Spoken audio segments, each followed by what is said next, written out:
What's going on YouTube? This is Roger here from Reef, and I'm going to give you a little reef photography tutorial. This is going to be heavily DSLR based, and I'm going to try and get this video out in under 10 minutes, so bear with me.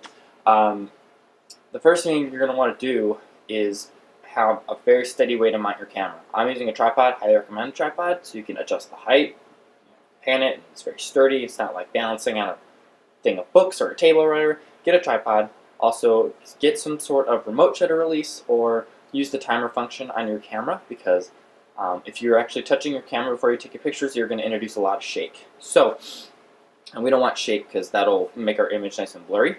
The next thing you're going to want to do is clean your glass and turn off all your return pumps. Any sort of flow in the display tank, turn it off, because anything moving will create blur in the image, and we want things to be perfectly still at the macro level, because that's what we're trying to do. We're trying to make one little thing look big, so any sort of blur, it's really going to emphasize it as you blow it up.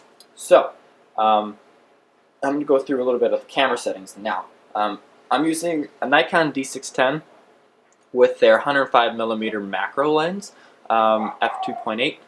I highly recommend this lens. It's a pretty price point, but I love this lens. It's so sharp, so crystal clear, and really easy to use. But now, let's dive a little bit deeper. I'm also using a remote shutter release. That's this little black box up here. Is the iUSB cam hyperdrive remote release. It lets me control it from my phone. Here, I'll show you guys. So this is the app here, and I can control every aspect of my camera through my phone. So as you can see, you have the ISO, aperture, white balance, and shutter speed values, and then it gives me the kind of camera settings over there on the left.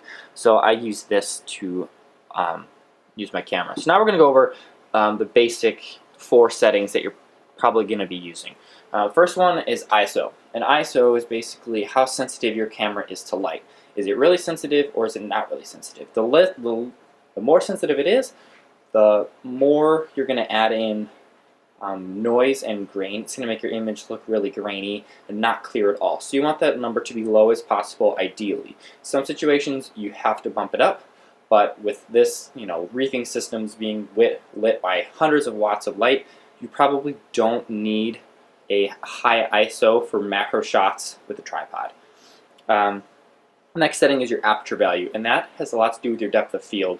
So the lower the aperture number, the more light is getting let in, and vice versa. The higher the aperture value, the less light's getting in.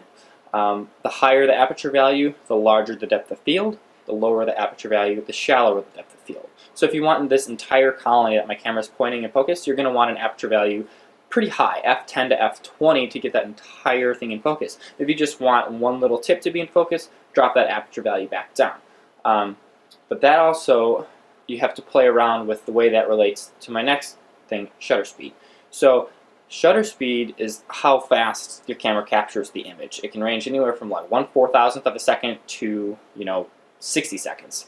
And as your aperture value increases, it's letting in less light, so you're going to need to increase your shutter speed, make it longer, so you can let in the appropriate amount of light to give you a properly exposed image. So if you have, say for example, you're shooting at f20, it means you're not letting a lot of light in.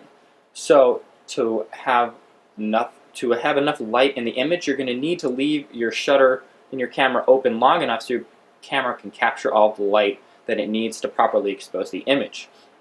On the flip side, if you have a short or a wide open aperture, so a lower number, more light's getting let in, you won't need as slow of a shutter speed because it might actually catch too much light. So there is a balance there. Usually, 9 times out of 10, the higher the aperture value, the higher the shutter speed, and they're going to kind of go together. If it's a low aperture, you're going to want a higher shutter speed. That way, it's not capturing too much light. That makes sense.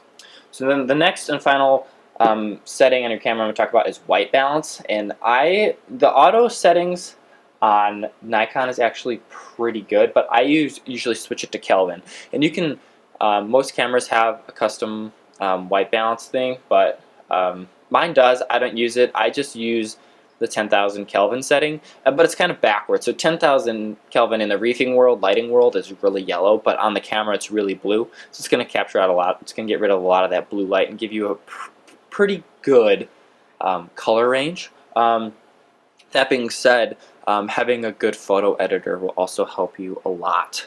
So I use Adobe Lightroom 5. It's last year's edition, but I've heard bad things about 6, so I'm not going to get 6.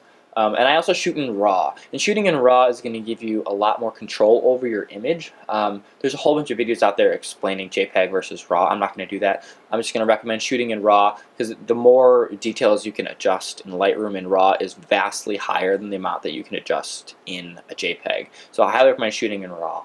But I think since this is 6 minutes, I'm going to go ahead and make a part 2 to this where I actually show you some picture taking. So I'm going to cut the video right here, and I'll upload the second part here pretty soon. Thanks for watching, guys, and I hope you guys stick around for part 2. If you have any comments, questions, concerns, recommendations, leave them down in the comment section below. But I will link part 2 in the description or up on the screen when it's linked. And also, I can link some informational links on all the settings that I just went over. But I wanted to give you a little brief interview on the setup I'm using for Reef photography, as well as the 4 main functions that I'm using. So I'll be right back with part 2, guys.